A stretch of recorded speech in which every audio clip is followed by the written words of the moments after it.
Students, now let us find the values of these ratios at the angle 60 degree and 30 degree. First 60 degree. Now for this, consider an equilateral triangle ABC with sides A units, and on this triangle draw one perpendicular AD to BC. You know that in an equilateral triangle a perpendicular divides the opposite side into two equal parts, क्योंकि ये दोनों triangles congruent हो जाते हैं. ये each 90 degree हो गया, ये आपके पास जो है कॉमन हो गई और ये दोनों साइड इक्वल हो गई. तो by RHS rule the triangles are congruent. So it is, अगर ये पूरी A है तो BD is equal to DC is equal to A by 2 हो जाएगा. Now if in this right triangle ADB, in right triangle ADB by Pythagoras theorem you can find that AD is equal to square root of A square minus A by 2 का square क्या होगा, A square by 4. तो ये आपके पास क्या आ जाएगा, 4A square minus A square, 3A square by 4. तो आपके पास √3 आ जाएगा, बाय 4 से 2 आ जाएगा और A बाहर आ जाएगा. So AD is equal to √3 by 2A. अब इन वैल्यूज को यूज करते हुए we will find the values of each ratio.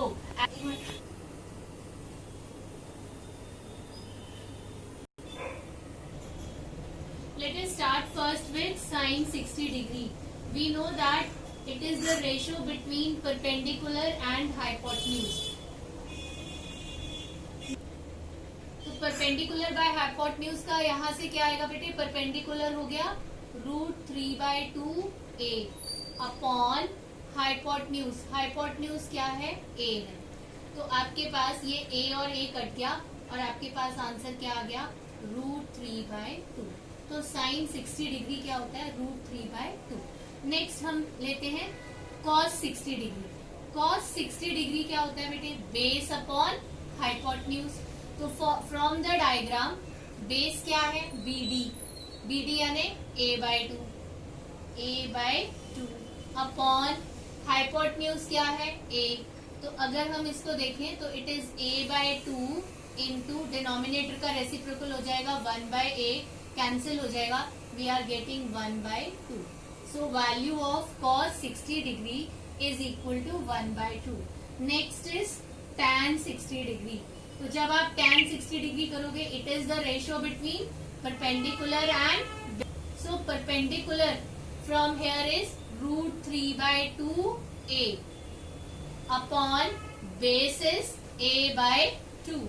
So now it is equal to √3 by 2, या A आ गया, इंटू डिनोमिनेटर का रेसिप्रोकल किया 2 by A. तो A कट गया, 2 कट गया, वी आर गेटिंग विद √3. तो tan 60 डिग्री क्या हो गया, √3. अब जो नेक्स्ट है कोसेकेंट 60 डिग्री, इसका रेसिप्रोकल हो जाएगा 2 by √3. cos 60 डिग्री का रेसिप्रोकल सेकेंट 60 डिग्री वो आ जाएगा 2. tan 60 डिग्री का रेसिप्रोकल cot 60 डिग्री वो आ जाएगा 1 by √3. Remaining 3 values you can get from there only. Now let us do for 30 degree angle. Now बेटा for 30 degree we will do 30 degree, we will find all the angles. See in right triangle ADB, अगर ये 90 है, ये 60 है, तो by angle sum property ये 30 degree हो जाएगा. तो अब हम इस एंगल को कंसीडर करेंगे. इस एंगल को कंसीडर करेंगे तो परपेंडिकुलर BD हो जाएगा, बेस √3 by 2A होगा, दैट इज AD, और हाइपोटेन्यूज A ही रहेगा. Now sine 30 degree is equal to perpendicular by hypotenuse. Now perpendicular is A by 2, perpendicular is A by 2, hypotenuse is A. तो A by 2 यहाँ पे कर देती हूँ, A by 2 into 1 by A. तो A कट जाएगा, so sin 30 degree is equal to 1 by 2. Next come cos 30 degree. तो base by hypotenuse, ये 30 डिग्री एंगल है तो बेस क्या है, AD. तो AD क्या है, √3 by 2A बाय हाइपोटेन्यूज क्या है, A. Now this is equal to, now बेटा ये √3 by 2A और इंटू ये A का रेसिप्रोकल 1 by A, तो ये कट जाएगा. सो here it is √3/2. So cos 30 degree is √3/2. Now tan 30 degree perpendicular by base. तो परपेंडिकुलर क्या, यहाँ से अगर हम देखें परपेंडिकुलर क्या है a/2. For 30 degree angle perpendicular is a/2 and base is √3/2a. So now doing the reciprocal of the denominator a/2 into 2/√3a. तो 2 कैंसिल हो गया, a और a कैंसिल हो गया. So answer is 1/√3. So tan 30 degree is 1/√3. Now cosecant 30 degree sin 30 degree का reciprocal तो 2 होगा. secant 30 degree 2/√3 होगा. cot 30 degree √3/1 that is √3 होगा. After this I am going to draw a table and that table you have to learn. ये तो आपको सारे angles आ गए बेटा. अब इसके बाद 2 एंगल्स और बचते हैं, that is 0 degree and 90 degree. अब ये 2 रह गए हैं बेटा. Now 0 degree and 90 degree syllabus में नहीं है, बस वैसे ही आपको बता रही हूँ. You have to study the geometrical representation of 30 degree 45 degree and 60 degree. 0 और 90 डिग्री की रिप्रेजेंटेशन डिलीट हो गई है, बट फिर भी थोड़ा सा समझा रही हूँ बेटा आपको. जैसे ये ट्राइंगल एबीसी आपके पास 90 डिग्री यहाँ पर है. अब अगर हम एंगल ए को स्टडी करें, इसको 0 डिग्री पे लाएं. अब 0 डिग्री एग्जैक्टली तो हो नहीं सकता है, हम मान के चलेंगे कि नियर टू 0 डिग्री. तो बेटा देखिए, अगर 0 डिग्री पे आना है तो ये AC क्या है, थोड़ा कम हो गया. जो ये लाइन है ये इधर हो जाएगी, तो AC थोड़ा कम हुआ तो एंगल A कम हुआ. एंगल A यहाँ पर और कम हुआ तो ये जो AC है ये और कम हो गया और नीचे आ गया. और इन द एंड जब ये 0 डिग्री हुआ, और I should say when it is near to 0 degree, तो ये नियर टू जब 0 डिग्री हो गया तो AB जो है वो AC के लगभग इक्वल हो गया. तो बेटा स्टार्टिंग में तो ये ऐसे है. अब धीरे धीरे इस केस में जैसे जैसे एंगल A कम होता जा रहा है, तो आप देखिए पहले BC इतनी थी, फिर इतनी हुई, फिर इतनी हुई और एंड में BC खत्म हो गई. इसका मतलब कि BC क्या हो गई, 0 हो गई. और जो ये लाइन AC थी ये पहले ऐसे थी, फिर ऐसे हुई, फिर ऐसे हुई, फिर ऐसे हुई और 0 डिग्री पे ये ओवरलैप हो गई AB से. तो हम ये कहेंगे कि AB is equal to AC but not exactly equal to, approximately equal to AC. तो ये दोनों जो है वो लगभग इक्वल हो गए. एंगल सम प्रॉपर्टी को अगर हम देखें तो 0 डिग्री तो हो ही नहीं सकता, बट हम ये कह देते हैं कि जो AB है वो नियरली इक्वल टू AC हो गया. तो बेटा जब हम साइन 0 डिग्री स्टडी करेंगे, आपको पता है कि ये परपेंडिकुलर बाय हाइपोटेन्यूज है. अब परपेंडिकुलर जो कि BC था वो नियरली खत्म हो गया, वो 0 हो गया. तो 0 बाय जो ये हाइपोटेन्यूज AC है, तो 0 बाय एनीथिंग इज 0, तो साइन 0 क्या हो गया, 0. नेक्स्ट हम आते हैं कॉस 0 पे. कॉस क्या होता है, बेस बाय हाइपोटेन्यूज. तो बेस क्या था, AB बाय हाइपोटेन्यूज क्या है, AC. तो AB बाय AC. अब AB और अप्रोक्सीमेटली इक्वल हो गया AC के, तो सेम आ गया, तो हम इसको AB बाय AB लिख सकते हैं. तो ये कट गया. So cos 0 is equal to 1. Next हमारे पास क्या आता है बेटा, tan 0. तो जो tan 0 है, tan 0 क्या होता है, perpendicular by base. Perpendicular by base. Perpendicular क्या है, वो तो खत्म हो गया, BC 0 बाय AB बेस था, तो 0 बाय एनीथिंग इज 0. तो हमारे पास साइन 0 0 है, cos 0 1 है और tan 0 क्या है, 0. जब हम कोसिकेंट की बात करें तो कोसिकेंट जो है इसका साइन का रेसिप्रोकल होता है.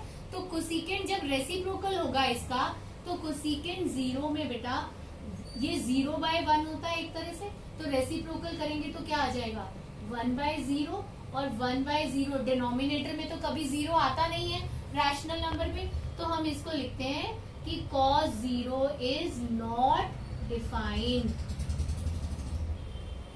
Now next is cosecant 0 is not defined. मैंने गलती से cos बोल दिया था, it is cosecant 0 is not defined.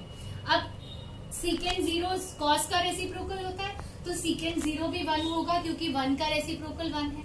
अब नेक्स्ट tan का रेसिप्रोकल होता है cot. cot 0 मीन्स 0/1 तो 1/0, तो again cot 0 is also not defined.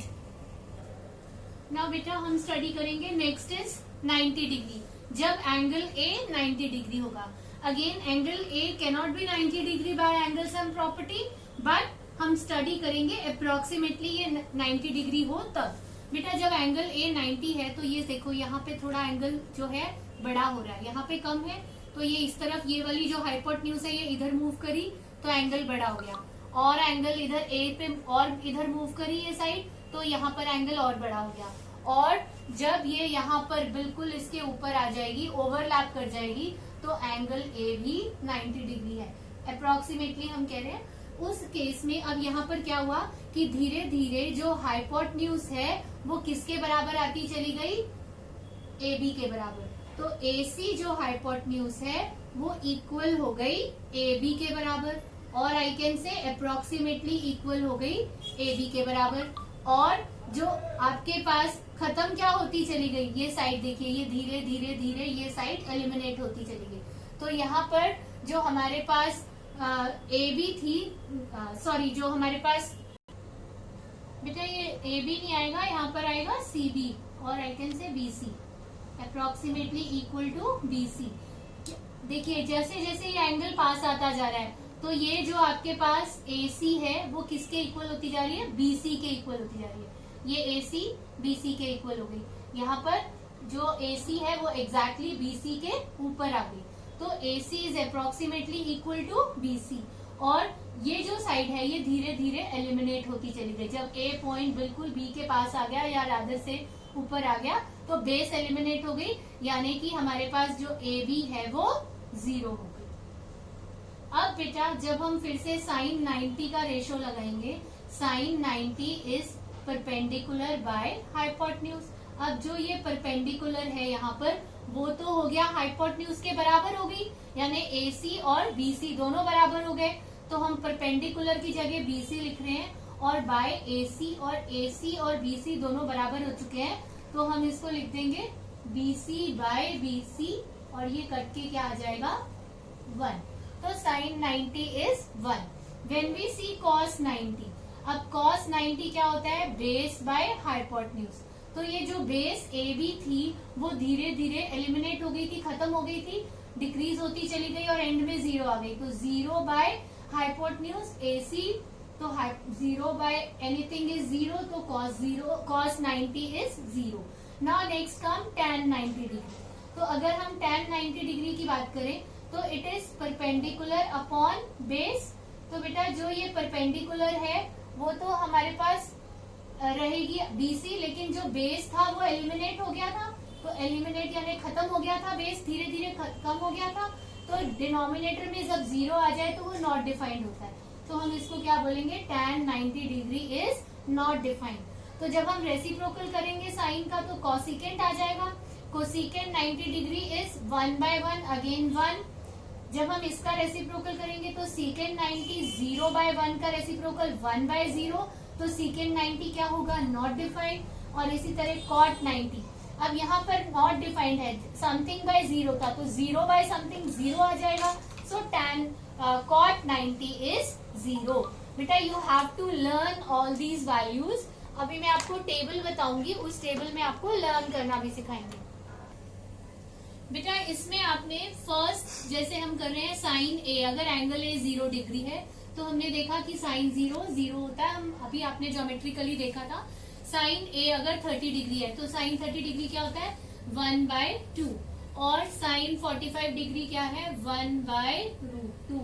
और साइन 60 डिग्री हमने क्या देखा था, इट वॉज √3/2. और साइन 90 हमने देखा था 1. बेटा ये फर्स्ट लाइन आप अच्छे से याद कर लो, उसके बाद आप पूरा टेबल खुद लिख सकते हो. जब हम कॉस का लिखेंगे तो हम उल्टा शुरू कर देंगे. जैसे वहां 90 था, वहां पे 90 पे 1 था तो 0 पे 1, फिर वहां पे √3/2 था तो यहाँ √3/2 आ जाएगा. ये वाला लाइन 1/√2 ही रहेगी. फिर नेक्स्ट 1/2 और नेक्स्ट 0. ठीक है बेटा, तो यहाँ पर हमने फर्स्ट लाइन याद कर ली और उसको रिवर्स ऑर्डर में कॉस के लिए लिख दिया. बेटा there is one formula for tan जो tan थीटा होता है that is equal to sin theta upon cos theta. ये फॉर्मूला होता है। कैसे? आपके पास sin थीटा होता है परपेंडिकुलर बाय हाइपोटेन्यूज, डिनोमिनेटर में आ जाएगा बेस बाय हाइपोटेन्यूज, रेसिप्रोकल करेंगे hypotenuse by base, hypotenuse hypotenuse कर दिया तो परपेंडिकुलर बाय बेस। तो आपके पास जो sin थीटा होता है वो जो tan थीटा होता है वो sin theta by cos theta होता है। तो बेटा हम इन दोनों लाइंस को डिवाइड करते चलेंगे। Now 0 by 1 0, 1 by 2 upon √3 by 2, 2 cancel हो जाएगा, आपके पास 1 बाय √3 आ जाएगी वैल्यू। इन दोनों को डिवाइड करोगे तो कैंसिल होके 1 आ जाएगा। इन दोनों को डिवाइड करोगे 2 से 2 कैंसिल हो जाएगा, आपके पास √3 आ जाएगा। जब आप इन दोनों को डिवाइड करोगे 1 अपॉन 0, तो रैशनल नंबर में डिनोमिनेटर में 0 आए तो वो क्या होता है? Not defined. तो हम इसको n.d लिखेंगे। अब जब कोसिकेंट लिखना है तो बेटा इसका रेसिप्रोकल 0 बाय 1 है साइन, तो कोसिकेंट इसका रेसिप्रोकल 1 बाय 0, तो फिर से नॉट डिफाइंड।